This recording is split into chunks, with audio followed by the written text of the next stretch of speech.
Radio and Online Host of the Year mula sa Asia Pacific Luminaire, ang nag-iisang Miss Universe ng buhay ko. Lady Eliza, take it away. Maraming salamat sa iyo, aking Yusek Robert. Mga ka-IZ at mga ka-PNN, kumusta na po kayo? Umuulan ng pagpapalang araw po at buhay. Sa tuwi-tuwi na ang aking dalangin at pagbati para sa inyong lahat mula Luzon, Visayas at Mindanao. Ano man po ang inyong pinagdadaanan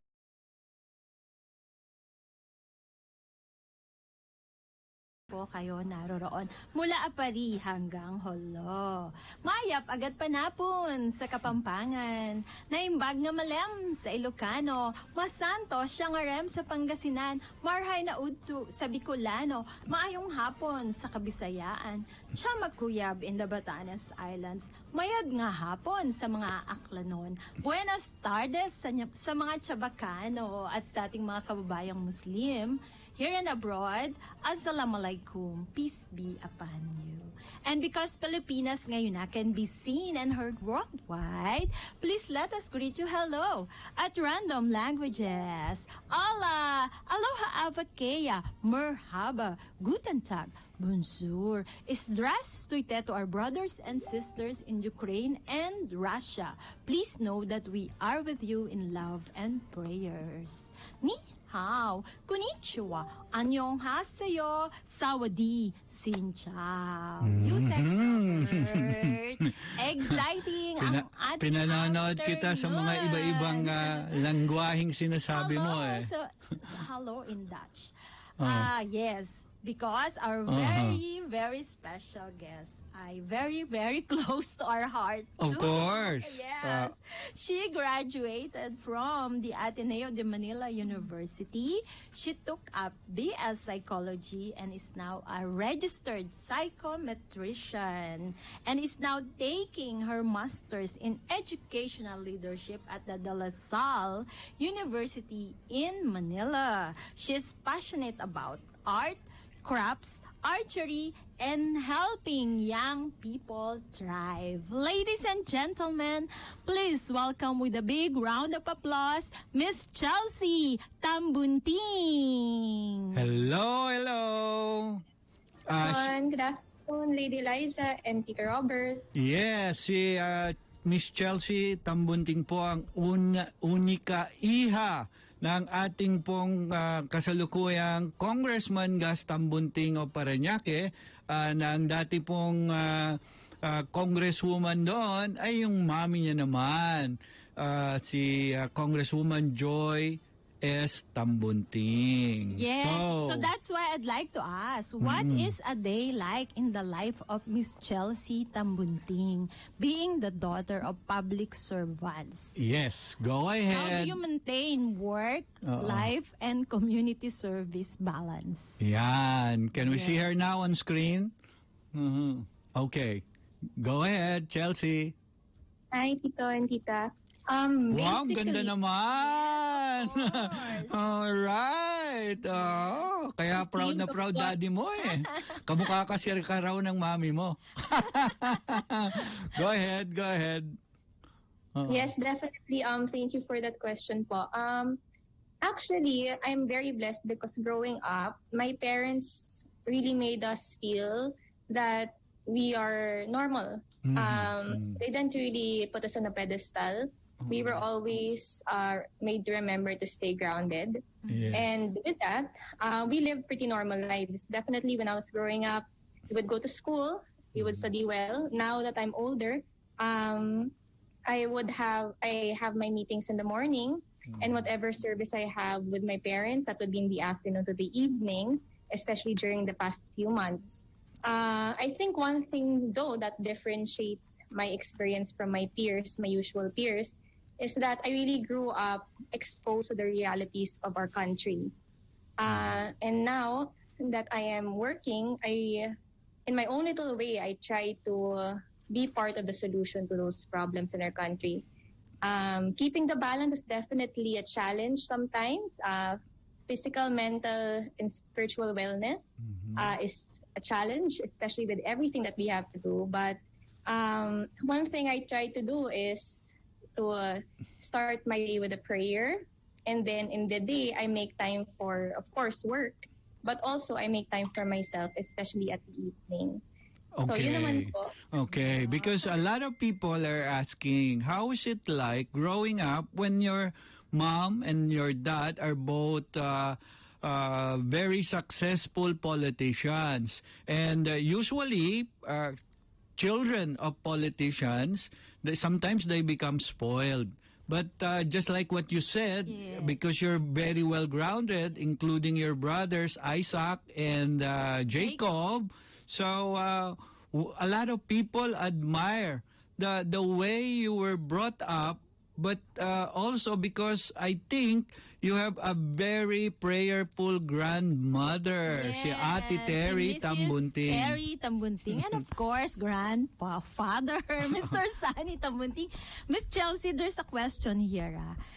Being the daughter of Congressman Gas and Congresswoman Joy, nangyayari daw ba na minsan meron ka ng sarili mong lakad na previously set, tapos both your parents are fully loaded with work and activities, and then they'll request you to attend a very important event On their you behalf. will on their behalf, wherein you will have to sacrifice your own schedule and your own lakad. Nangyayari daw ba yun? Kasi may mga kakilala kami na ganyan nangyayari sa kanila. Definitely, there are times that happens, that I have to represent my parents in certain events. And most of the time, I gladly do it because that's our act of service to our city, our country. But also, since I have my own life, there are times that it becomes something that I drag myself to. And if I really can't, if I committed to something else beforehand, I inform naman my parents, and they gladly let me also live my own life. And I'm thankful for that. I'm not naman under a lock and key. Thankfully, I'm allowed to live my own life, and that's something I'm very grateful to my parents for. That's good to know. Wow. At saka andyan pa naman si Attorney Isaac at saka si Jacob. Definitely, they help a lot. Ayan. Ayan eh. Ang hirap sa dami ng suitors mo pag nakita yung photo mo ngayon yan na target shooting. Speaking about many suitors, hindi ba mahigpit your mom and dad? They are reasonably strict, but not overly strict. And that has given me also freedom to do what is right even without them looking at me. Oh, look at that photo. Oh, gorgeous. Yeah. Surrounded by, Yung hawak mo dyan, M16 yata yan, na folded. But I understand you're very also good in archery. Can you tell us about that sport of yours? Yes, actually, Tito, I got into it 2019. It was offered in our school as a partnership with people that I know.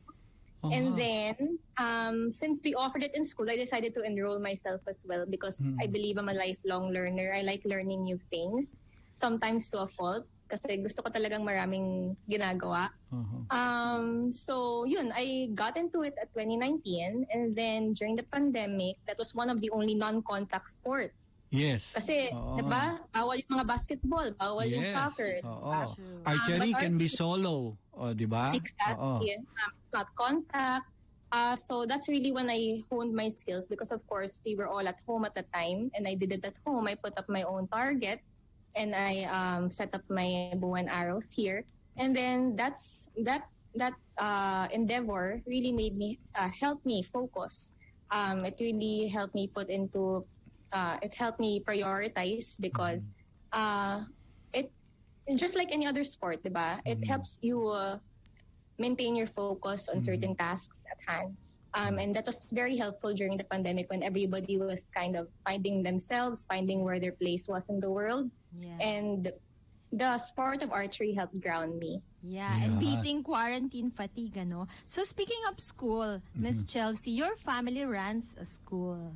Could you please tell us about Marymount Academy?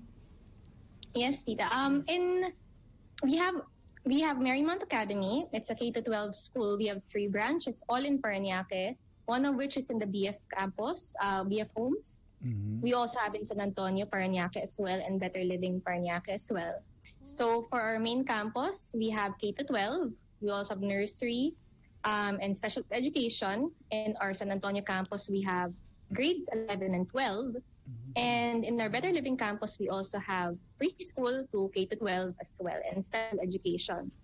So we've been in this profession for around 9 years, I believe, 9 years. And we've grown into 3 campuses, and we're definitely more committed than ever to providing quality education for our youth. And that's something that, it's really part of nation building, no? Education. Yes. It hasn't been easy, but definitely it's something very rewarding and fulfilling. Yes, in Yeah. fact, that's the reason why our incoming Vice President chose the Department of Education, because she wants also to focus on that. Because really, education is so very, very important. Now, do you plan that now the Department of Health have eased up the COVID protocols? Do you have any plans to go on blended learning module? Like sometimes Face-to-face, merong face-to-face, alternate with online. Zoom. Yeah. Yeah. Yes, we do actually. The framework that we're going to tackle this coming school year is enriched virtual learning. So meaning, by enriched virtual learning, we do online primarily, but when it's relevant, when it's necessary, and when it's most effective, we go on site. So our campus is open for that. We also follow a schedule in which the students go on site and they stay online, and we still maintain synchronous and asynchronous learning. So definitely, we look forward to a school year that's more integral, more holistic, kasi madaming nawalan ng interaction, di ba, nung pandemic. Yes. True. Yeah, kasi the youth, the kids were one of the last people, the last sector that were allowed to go out, diba? Yes. And they're excited to go out again and be with their classmates in the school campus. Yes. Yes. Students need to be around people, no? Exactly, and it's very important for their development. Yes. So that's one thing we hope to bring back this coming academic year. We will bring back. And we look forward to how the youth will be interacting with each other once again. Yun. So, do you give them option? Whoever wants to attend online will be attending online, and whoever chooses to go to school and attend on-site will be the ones who will go to the school ground. How do you do it? Do you conduct survey, and do the parents and students choose what they want for a module, whether face-to-face, online, or hybrid? As of the moment, what we did was we surveyed the preferences of our students, of our parents as well. And based on that, we made our decisions. And our decision for this academic year was to highly encourage blended learning. So that's why that's the program we are offering, blended learning. And with that, like what I said, they will have both online classes and on-site classes. This is also because we saw how bad it was for the youth to be online 24/7 almost. Because like we all know, the lines between school, between home, between work, and between home, they were all blurred during the pandemic, diba? Yes. But because of how we saw it affected the youth, we decided to encourage and offer blended learning for this coming academic year. There's a question here, Miss Chelsea. Does Marymount offer scholarship grant to underprivileged yet deserving students? Definitely. We actually are very generous with scholarships. First, we have our PAYAC scholarships from grade 7 to 10, in junior high school in particular, because we underwent a very rigorous process with PAYAC. to get an accreditation. And because of that, they gave us a subsidy for our grade 7 to 10 parents, around 13,000. So that's going to be a big help for their education. Also, for our grade 11 and 12, we also offer the senior high school voucher program. So that means that if you are from private or public school, you can apply for a subsidy, for a scholarship from PAYAC, and we will honor that. And we also do not increase fees based on the scholarship given by PAYAC. So that is very helpful as well for our senior high schools from both private and public schools. Okay. There's a question here. Does the scholarship grant available only for Parañaque residents? What about the nearby areas? Actually, it is not just offered to Parañaque residents because this is an initiative of PAYAC and the government in partnership with Marymount Academy. We accept from nearby areas as well. Ayun. Ayan. Ako, maraming matutuwa nito. Baka mamaya, ulanin na kayo ng scholarship application. Kasi generous kayo sa pagbibigay ng scholarship grants. Yes. Alright. Yes. So, kailan ang opening ng school year nyo dyan sa Marymount? We will be opening our school year in August, but enrollment will be until July 4. So again, we are K-12. We are encouraging everyone, of course, to take part in our education in Marymount Academy BF Homes, Parañaque, San Antonio, Parañaque, and Better Living, Parañaque. And of course, our online pages are all accessible through Facebook, and you can also visit our website at www.marymountacademy.edu.ph. So yun, tita, we're going to start in August, but definitely dahil kailangan namin maghanda, we will be accepting students until July. Ayun. July. So, August, in America, it's September. So you're almost the same as the schedule in the States. Is that correct? Yes, thankfully, Tito. Actually, that change happened around 2015 when the Department of Education decided to move the school calendar kasi nga, Pilipinas na lang eh. Pagka June, Yes. normally, tag-ulan, tag-bahay, no? Pag opening ng classes, madalas canceled rin yung mga classes, di ba? Kaya Tama. minove na Yes. nila. Aside from that, it was yun nga, baha sa June, July, Yes. August.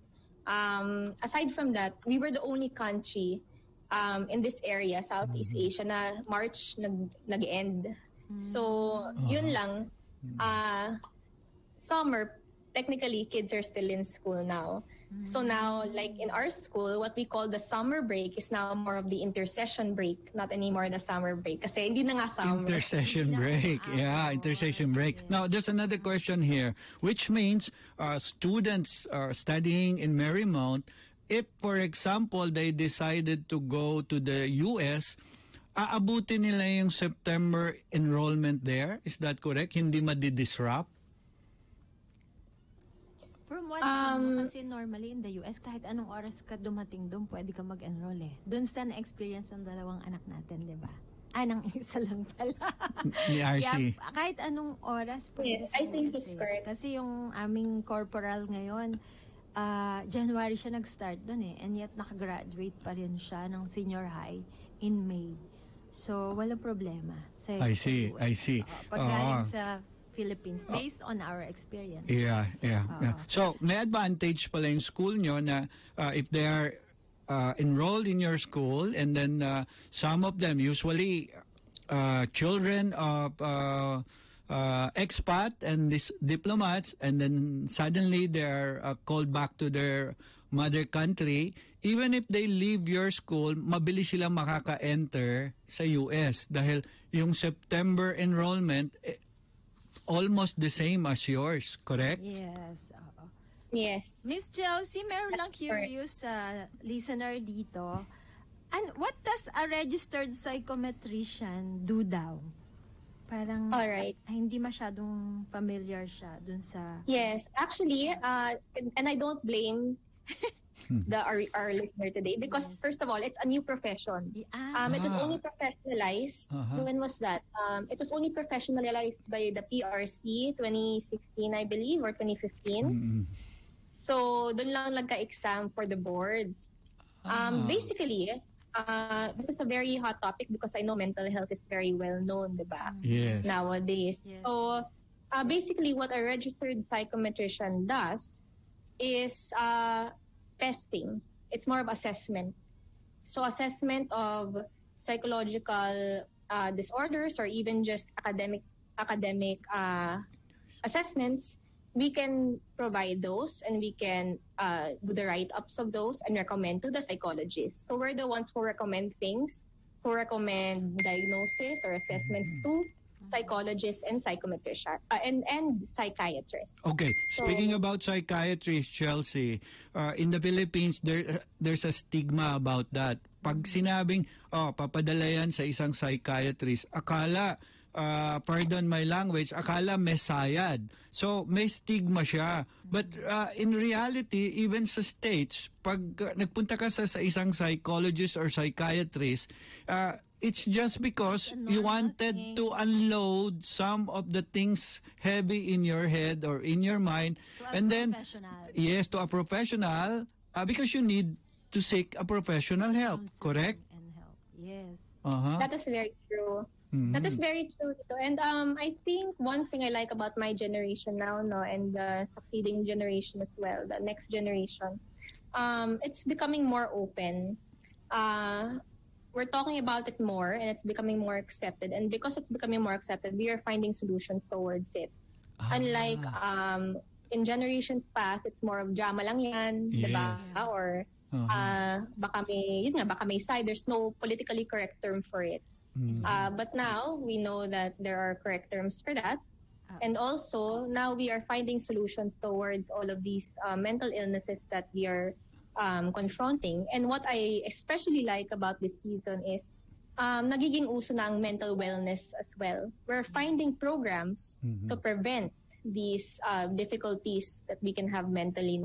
We're doing programs, and there are many resources available online as well for those who need it. So that's very good news, because during the pandemic, so many people suffered heavily on mental problems, like those who lost businesses and who lost jobs. Quick question daw kay Miss Chelsea. Can you please give at least 3 red flags to watch for daw if a person is suffering from mental challenge? Like, ano yung mga first 3 things that we have to watch for? Symptoms. Ng mental health.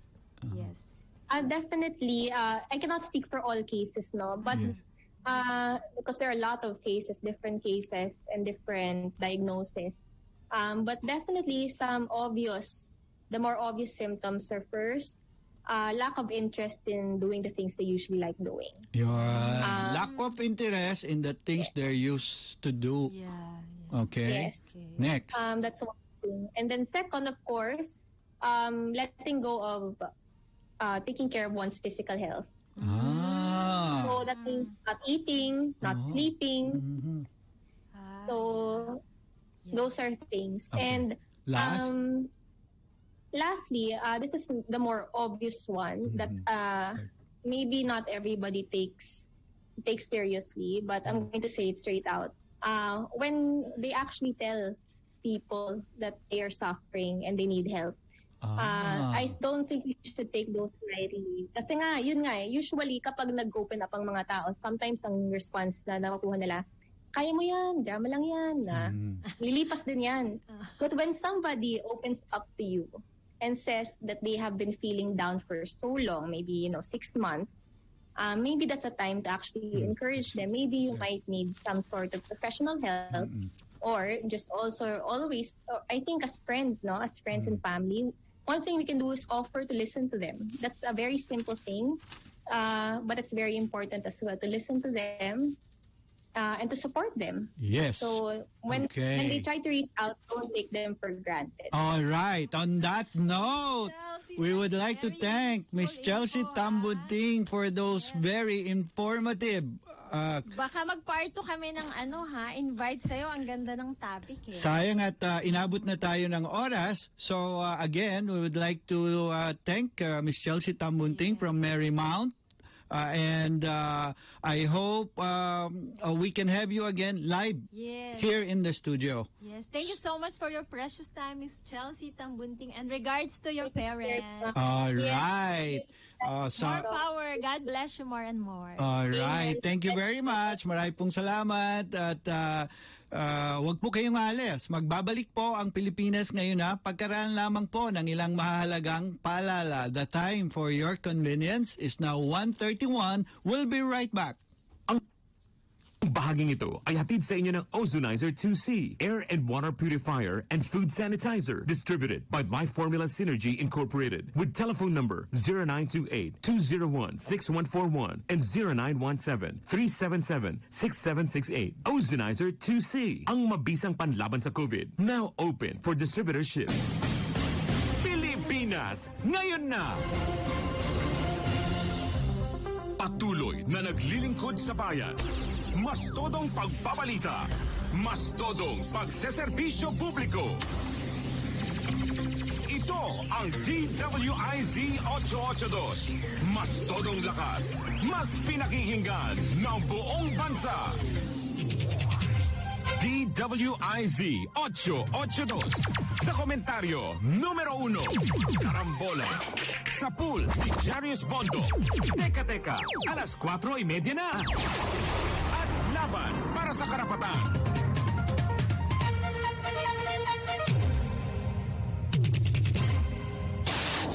DWIZ Balita. Ngayon!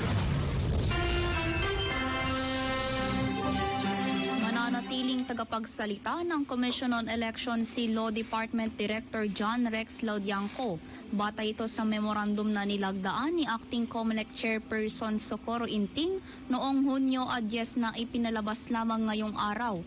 Mababatid na si Laudianco ang nagsilbing spokesperson ng poll body sa panahon ng maikling panunungkulan ni dating COMELEC Chief Saidamen Pangarungan.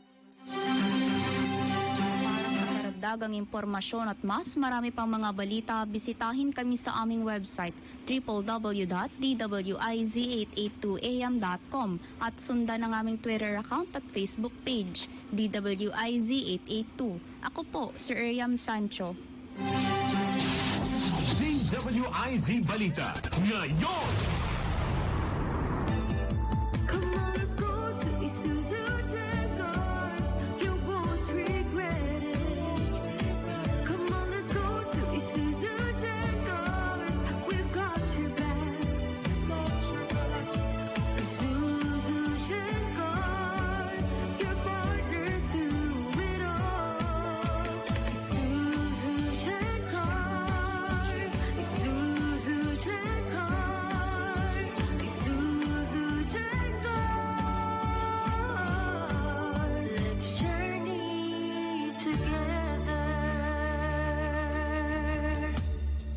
Visit Isuzu Gencars Makati, Isuzu Santa Rosa, Isuzu Batangas Santo Tomas, Isuzu Batangas City, Isuzu San Pablo, Isuzu Legazpi, and Naga. DWIZ Manila, DWIZ Palawan, DWIZ Dagupan. DWIZ can now be heard anytime and anywhere. Just download the DWIZ app on Apple Store and Google Play Store. Get updated with the latest news in and out of the metro and participate in the discussion. Gusto mo bang maging isang reporter? O di kaya isang newscaster? Marunong ka bang magsulat ng balita? Handa ka na bang makita sa social media? Kung nasa iyo ang mga katangiang ito, baka ikaw na ang hinahanap namin. Submit your resume and voice demo to dwiz.management@gmail.com. Kita-kits sa himpilang may todong lakas. DWIZ 882. Narito na ang Filipino Mirror, ang unang tabloid sa negosyo. Nagtatampok ng mga eksklusibong balita at impormasyon ng pagtatagumpay sa negosyo. Ang tabloid na nagbibigay ng gabay at inspirasyon sa pag-unlad at pag-asenso. Filipino Mirror, naglalaman ng mga nagbabagang balita, napapanahong issue, may init na opinyon at komentaryo. Filipino Mirror, ang unang tabloid sa negosyo. Pinarangalan ng Gawat Tanglaw bilang natatanging pahayagan sa 3 magkakasunod na taon at marami pang pagkilala. Kaya bumili na at magbasa ng Filipino Mirror ng umasenso sa pagnenegosyo. DWIZ Pilipinas Ngayon na!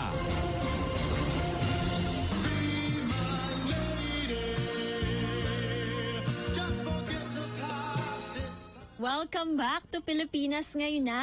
Ako po ulit, si Lady Eliza. At sa pagkakataon pong ito, pahintulutan nyo naman po kaming handugan kayo ng dessert for the soul na napakatamis, ngunit garantisadong hindi nakakataas ng blood sugar, hindi nakakadiabetes, no carbs, no calories, sabi ni Michelle Enriquez, better than ice cream, yogurt, or halo-halo. At ito po ay nakahain sa mga awit 25, 4 hanggang 5. At sinabi po dito, ituro mo sa akin, Yahweh, ang iyong kalooban at ang iyong landas. Sa akin ay ipaalam.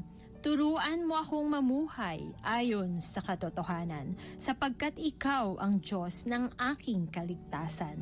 Sa buong maghapoy, ikaw ang inaasahan. In English, Psalms chapter 25 verses 4 to 5. Show me your ways, Lord. Teach me your paths. Guide me in your truth and teach me. For you are God, my Savior, and my hope is in you all day long. Bless happy birthday to my friends, Apple Antonio, Nervy, Camacho, and of course, Miss Tessa Kalalang. And hello to Mr. Eric Mijares from Alabang New Life Christian Church. All right. For our second part, ladies and gentlemen, our guest recently returned from Las Vegas, Nevada. And the guy used to be known as Robin and Pia and the Dinah Dancers. Now he has changed his name to Joseph. After he fell in love and now is a dedicated husband to Chi.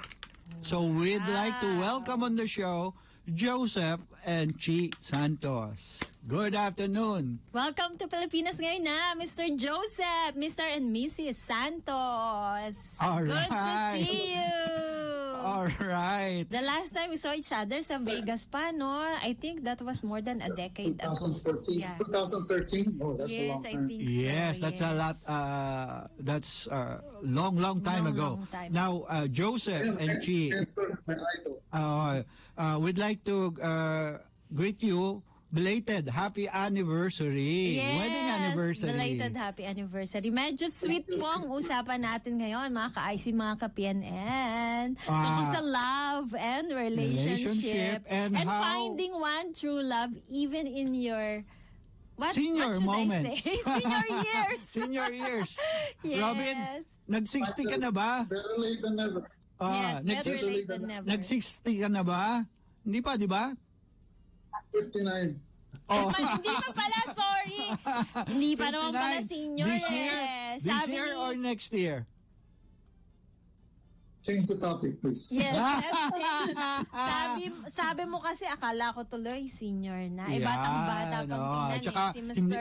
if ever, Joseph Santos. sabi nila, ang kalabaw lang tumatanda. Yes. Okay. Tell us about your journey of finding each other after 45 years. After 45 Yes. years, wow. Okay, the start is she's actually I'm actually her first boyfriend when she was 16. And then, Kita mo nga naman yan, ha? Puppy love ba tawag doon? Puppy love. Oo. nagkahiwalay kami for that long, and then I went to the States, and we didn't see each other then. And then after a while, we got reconnected on Facebook on 2020 through an old friend of ours too in school when we were in college.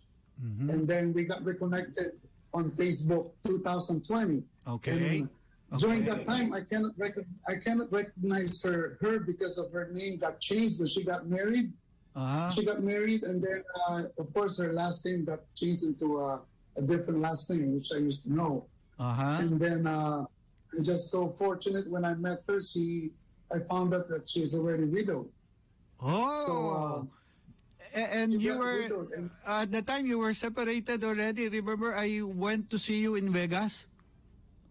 No, I was actually end up my last relationship 2018. Yeah. Okay. And then we reconnected in 2020 on Facebook during pandemic. Wow. Time. This is like pandemic love affair. Pandemic love affair. So meron din pala namang nagawang Ito pala kabutihan. ang title ng ating episode, ang pandemic Love Affair. Okay, when you saw each other again, nagkaroon ba ng spark? Nagkaroon ba ng Na-reignite, na-rekindle. Yes. Actually, hindi pa muna kami nagkita because we were just chatting on Facebook. Yes.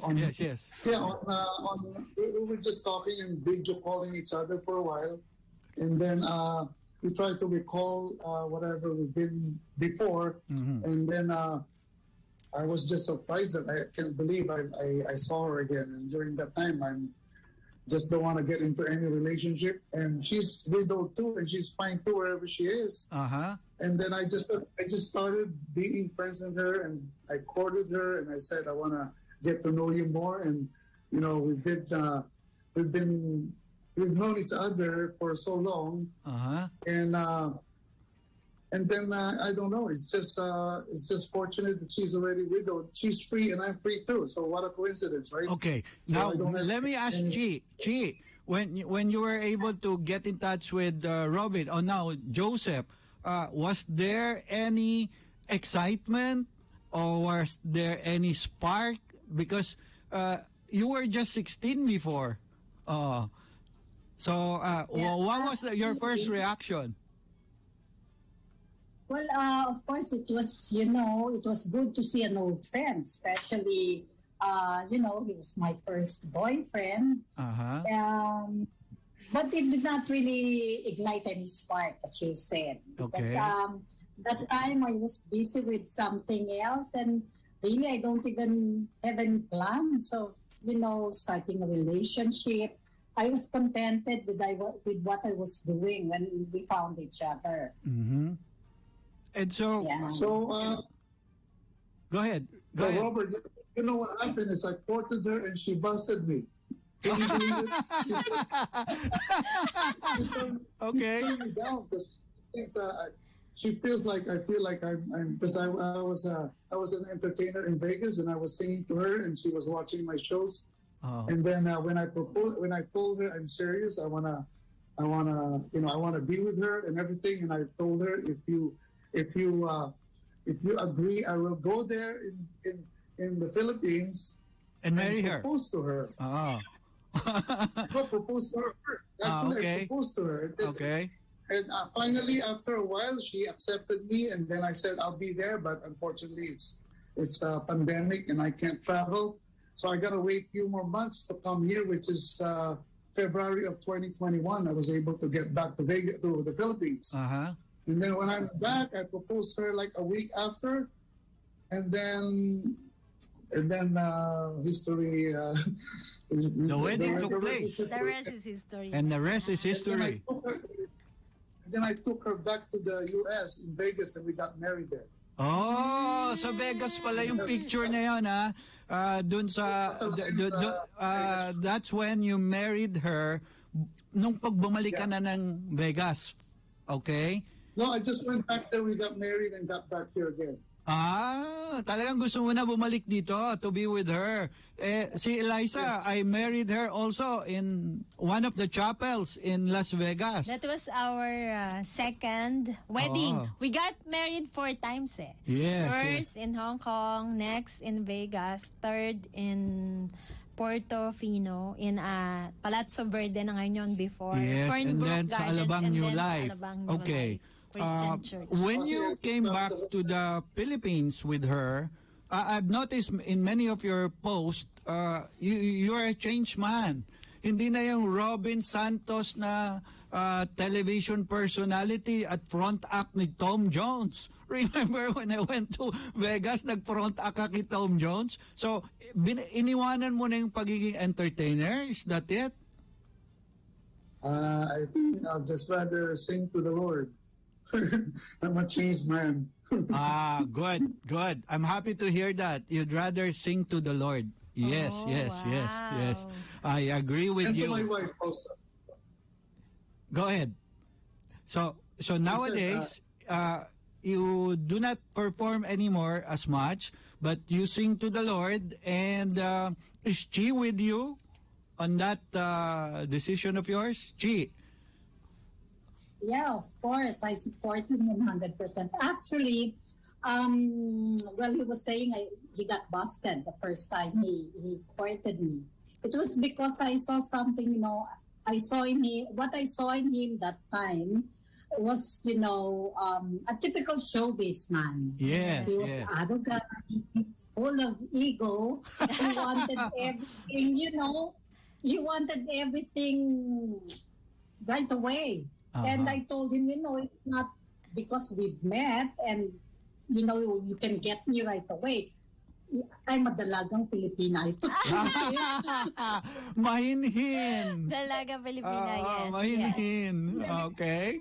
Yeah, because it was also, also fast. He wanted everything so fast. I told him 45 years is 45 years. Yes. You might have been my first boyfriend, but the 45 years gap So many things have passed. I don't even know you anymore. Yeah, I don't even know you. We have to get to know each other. Yes. Start But he all over insisted, again. Yeah, but he was insisting, so I told him, I don't think I can get into that. I need to know you more. Because, everything was okay with me.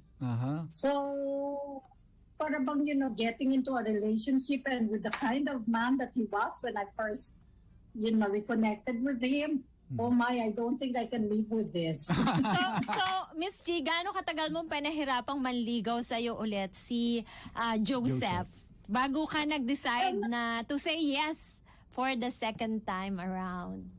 Actually, it wasn't even very long. After I saw the changes in him, and he was really serious, then we started to know, talk to each other every night, every hour, and my son would even tell me, Mama, ano ba yan? It was like I was a kid again. I was a teenager again. All right. Yes. But I can vouch for Robin now because I get to see his posts, and really I think he's a changed man. Gone are those days when we were both on television showbiz. Because I met Robin in one of the auditorium. Is that correct, Robin? Nung nag-audition ako ng mga Dyna dancers, and he approached me, and nakita ko yung seriousness niya and dedication sa gusto niyang job. So we took him in, and he's the lead dancer ng Robin, Pia, and the Dyna dancers. But that was in the mid-70s up to the early 80s when we were doing a lot of television shows. But now, I get to see his post. Yeah.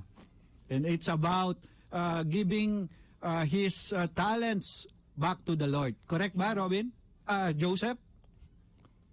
Very correct. No, you can still call me Robin because that's my original name as far as you know me. But ikaw ang mentor ko eh. You are the stepping stone of my showbiz career. You're the start. You're the beginning. You know that. And we've been to a lot. You and me, Robert's been to a lot. We've been to a lot. Here, U.S., everywhere. We've been together. We're like always together. And we've been to struggles and everything. And Robert, I have to thank the Lord that up to this point, we're still friends, that we're still getting in touch. Yes, of course. So much. And I'm always there. I always watch you. I'm in touch. We just don't talk to each other too much, but I'm around. Okay. Now and I know you're there. Okay. Now let's go forward. Moving ahead, we know that your dad, I'd like to say hello to your mom and dad. They are the king of ice because during our time, they are supplying all the five-star hotels and five-star restaurants and bars with ice. Are you still in the business of ice or are you in the business of car exchange now? Luxurious car exchange. Actually, the ice business was on my brother's hands now. Mr. Freeze, if you heard about my brother, Jerry Santos. Oh, yes, he's very big He was now, still a young boy then. Okay. Mr. Freeze, Jerry Mr. Santos Freeze. is the one in charge of the ice business. So the ice business was handed over to him. Now, what's keeping you and Chi busy in your business endeavors? Well, Chi has a gas station, which is everybody's dilemma right now is the gas prices. Yeah. She has a Petron gas station in Marikina. Is it true, may foresight na baka daw umabot sa 100 pesos per Miss liter Chi, aabot ba ng 100? Ang presyo ng gas, Miss Chi? We hope not. But Yes, I'm praying. I'm praying wag sana. Masakit sa bulsa. Kahapon nag gas up kami. Papunta rito sa station, ubos agad eh. Oh. So, Robin, what's keeping you busy? I remember for a while when we were in Vegas, we were doing the car exchange ng mga luxury car. Paborito mo yan eh. Tsaka hobby mo yan. Are you still doing car exchange here? Well, during the pandemic, it stopped. Like for 2 years, nothing's going on. But I still have the license. And I still have I can always, because we're going back to the U.S. anyway. So anytime I want to go back to the same line of business, I can do it. But for now, I'm just a house husband. Ayan. Okay, may tanong dito. As newlyweds daw, may mga challenges pa rin daw kayo na nararanasan na katulad din ng mga young couples na nag-a-adjust sa isa't isa at saka yun daw sa families ng isa't isa may mga adjustment ba sa both sides? Hindi naman kayo nagkaroon ng malaking challenge? Okay. For me, it was a very big challenge. Getting married to a showbiz guy like Robin, oh my goodness. And I'm a simple person. My life is my family, my kids. And then after I got married to Robin, well, I guess I just have to get used to it. Every day he's on Facebook. Every day, every chance he gets, he takes pictures and posts it in Facebook. Sabi ko nga sa kanya, pwede ba tama na yung exposure? Mag-concentrate naman tayo sa gasolinahan. Vlogger, okay. Si Robin eh. Okay. Robin, anong challenges that you have to face and come up with and be patient now that you just celebrated your anniversary? Go ahead. Challenges, there's not much because sometimes when you have somebody that you feel like she's your soulmate, everything just flows. I hope you agree. But everything is kind of easy. Everything is a coincidence. Everything is like falling into place. We have no reason to fight about anything. It's like we're more calm and patient. Plus, we always start our day praying, and every day, 360 days a year, we're always starting our morning devotion, attending our mass, and we pray. And after praying, the rest is just smooth and it follows. Yes, I agree. True. That's very true. No reason to, it's stress-free. It's very calm, easy. There's nothing to worry about. You just rely on whatever God will lead you to. Correct ka dyan. Because we do the same ni Lady Eliza. Yes. We leave it up to God. Everything. You know what, faith, pagka in-spell mo yung faith, F-A pababa, that's forwarding all issues to heaven. So, ang spelling niya, F-A-I-T-H. So, pababa, no? Forwarding all issues to heaven. So when we wake up and we open our eyes, we thank God that we're still alive and kicking. Especially me, I survived stage 3 cancer. So just like you now, we open and start our day with prayers. Yes. And even when we are driving on the way here to work, we continue to pray because syempre, gusto namin everything. We put God first in everything we do. Yes. And for sure, God will direct us and crown our efforts with success. So, what's the way forward now for Mr. and Mrs. Joseph and Chi Santos? Go ahead. Way forward now. What are your plans in the future? And how are you gonna go about strengthening more your relationship? That's what a lot of people wants to hear. Oh, well, we're still in the stage of actually, we only been together for like a little over a year. And we still have some adjustments to do. Because, most of my life I grew up in the U.S. and, trying to go back to the Philippine way is kind of like not that easy for me because she can still see my ways of, the American way. But I try to adjust. We still do some adjustments, but you just got to give and take, and understand each other. And number one is you have to be always open and open communication between each other. Agree. And just be truthful and honest. And no hiding or whatever. You just gotta lay down the cards. And so that's the only problem is you try to hide something, you try to sneak out or whatever. And I learned from my mistakes like everybody else. Experience is the best teacher. So whatever I encountered in the past that didn't do me right and didn't do me wrong, that did me wrong, is something that I don't want to do anymore. All right. I have to I admire your sense of memory. Mukhang ako nagturo sa iyo yan. To be honest, to be devoted. Di ba? To be honest, to be devoted, and then to just focus on your love. Tama ba? Chi, are you happy about that, Chi? Yes, of course. Very much, very much. Actually, if I look back on what happened to both of us, actually I can say na love is lovelier at this stage of my life because all my kids are grown up, they're done with school, and we only have each other. So I've been telling him sometimes he tries to plan things way ahead, and I would tell him, let's just enjoy the moment because we're never too sure about tomorrow. So whatever we have, let's pray and hope everything's going to be okay if it's God's will.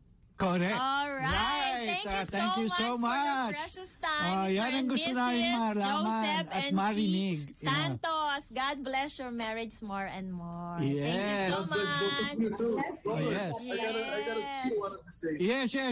So good to see you both. We'll see you in your gas station. Lalo na pagka naubusan ako ng gas. Yes. So sa pagkakataon pong ito, nais naman namin pasalamatan Thank you ang very aming much. mga nakatuwang sa broadcast led by engineers Jeric Barreto and Engineer June Aguba.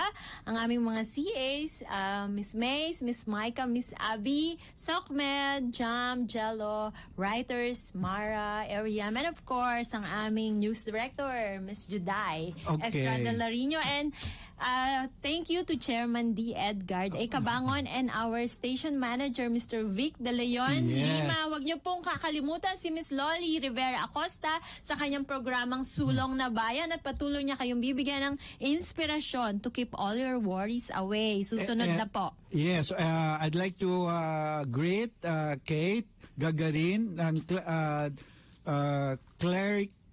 Clinical Services Department of the Chinese General Hospital and the Finance lady, Miss Linda Dairit, also of the Chinese Gen.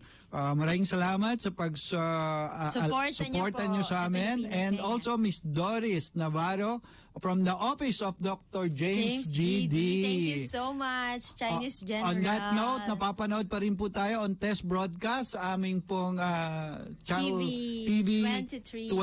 At iba pang digital receiver. So, this is Lady until next Eliza Wednesday. saying, thank you all so much. God bless you more and more. And this is Robert Rivera saying, see you next Wednesday for another exciting episode of Pilipinas Ngayon na. We say, mabuhay! God bless the Philippines. Bye! The time for your convenience is now 2 p.m.